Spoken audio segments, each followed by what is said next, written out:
Hello everyone and welcome back to another vlog. So in today's video I'm going to be talking about the disability I have, which is called scoliosis. So let's jump into it. So the actual disability I have / condition, the full name I have is called idiopathic scoliosis. Now idiopathic means there is no known cause for what I have.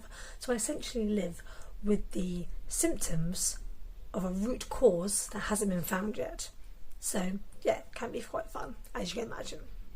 Scoliosis. So scoliosis is actually described as it's the curvature of the spine. So my spine has essentially derotated in essentially an unusual way. So for example, with scoliosis, the spine either turns into sort of a C shape or an S shape. So that's the way the spine is shaped. In my case, I have a C shape. So for example, mine goes down, around and like that. Of course, that's then going to affect my ribs. So my right rib, so this side of me. So my rib is definitely a bit bigger than the average human body and the average sort of, human ribs, if you will. So you're looking at about probably a little bit bigger than that width-wise. But again, you've got to remember, because of the way that the spine has turned, it's obviously taken the ribs with it. So my ribs slightly stick out anyway. So generally speaking, you've got this shape going on. It's quite a shape there. This side is known as the convex side, so meaning it's overly stretched. And when I do different exercises or do yoga, I'm always a bit aware that I don't want to overly stretch that side. Whereas on my left side, the side here, this is known as the concave side. So the ribs are much smaller. So to give you an idea, my ribs are about that size. And I'm not even kidding. That's about average. And just to quickly take it back in a bit of history here, when I was first diagnosed, which I'll get into in a little bit, when I was first diagnosed, that rib, whereas now it's obviously getting nice and stretched out and there's room there, muscles and everything. When I was first diagnosed, that was very much, there were no muscles, you couldn't see my ribs, my spine was like shaped literally, like that, so it was quite sharp. Whereas now it's, still curved, but it's more, that kind of shape. And that makes quite a difference. And it was as bad as it sounds, basically. Whereas now, still not perfect, but everything, I describe it a bit like an elastic band. You know how we've all done it. You play with an elastic band. Any ADHDers out there also will understand this. You stretch out an elastic band. Now granted, nothing, in my case, my back, it doesn't ping back, thank God. But everything needs to be really stretched out. Basically like an elastic band, actually, when you think about it. Some of your muscles are like that. So that's what I've been doing all these years, the last 20 years actually. I've been really trying to stretch that side out. So that's really good. Stretching is very important. So yes, going on to the topic of when I was first diagnosed. So I was first diagnosed when I was about 12, 13 years old, which is very average for someone with scoliosis. It's a common age to be diagnosed. And boys get it as well, but it's much more common in girls. There's a lot of different theories as to why this happens. The ones I've always been told about, particularly when I was first being treated, back in the day, was there's supposedly meant to be a link between when girls first start their periods and blood loss, but I don't know if that's actually factual. But again, there's a lot of research going into that still, how we are diagnosed and how it's all sort of linked with the bodies and what's going on essentially. Other than that, I don't know much more, but that's why I like to do my own research, and I'm glad that there are experts out there who are doing more. So that's when I was first diagnosed. And obviously throughout that time I've had lots of different treatments, and yes, you can go for surgery. That is something which is very common. People out there I do know of and heard of some people who do go for surgery for the spine, for the infusion as it's called. I decided not to for my own personal reasons. I always make it completely crystal clear. If you're someone watching this going, wow, well, I've had surgery, it's worked well for me, fab. I'm generally really happy for you. I never will judge anyone for making that decision because it's personal to you. Like for myself, for going down the alternative route, it was the best decision I ever made.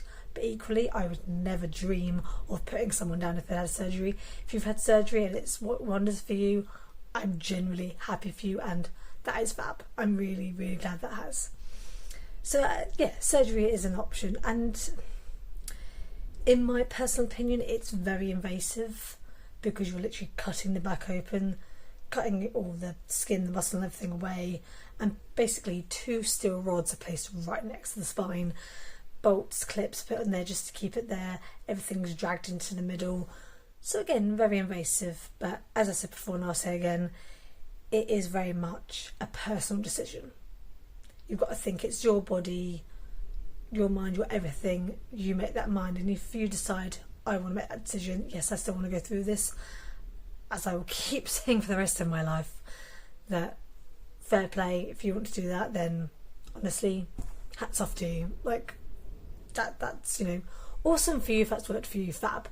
But for my personal body and my personal choice, I decided not to, and that's okay. Both are fine. Both are fine decisions, good decisions. It's all about what works for you. I've had a lot of people say to me, you know, like, oh, you've never thought about this and that, and I'm like, no, it's a personal decision. It's up to the person. So yeah, you'll never find me putting anyone down like that. I mean, it's not in my character, my personality anyway to be like that. So yes, that's very it's a personal thing to the individual, basically. Both are still brilliant, long as you're happy. There we go. Just gonna get that off my chest because that's always a bit of a spiky topic, you could say. It's a bit, but then it's normal because it's very personal to the individual. So I always like to get that kind of out there and known, and yeah. Anyway, so carrying on.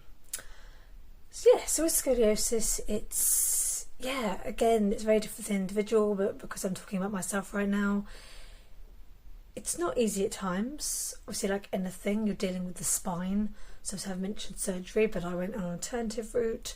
I went with a lovely lady who is sadly no longer here, called Irene Phillips, and thankfully, well, mainly thankfully to my mum for first finding her, and then Irene for saying, yes, I think I can actually treat you, Hannah.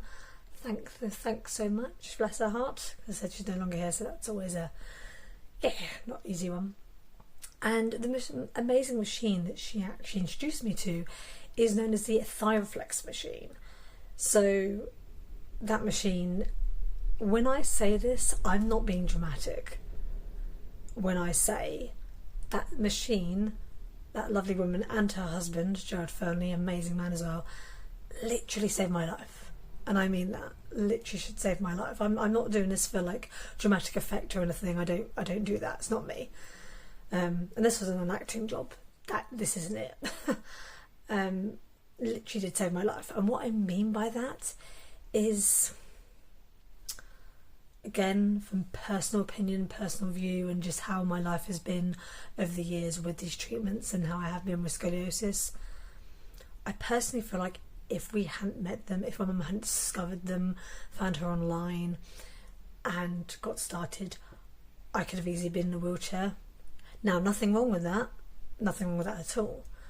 But what I mean by that is that I feel like I could have been in a really, really bad state. Really bad state. So, yeah, I'm glad I found it. Obviously, you know, I do still use a walking aid. I have no issues in my walking aid. If anything, I think it's a fabulous walking aid. And I plan to have more in the future.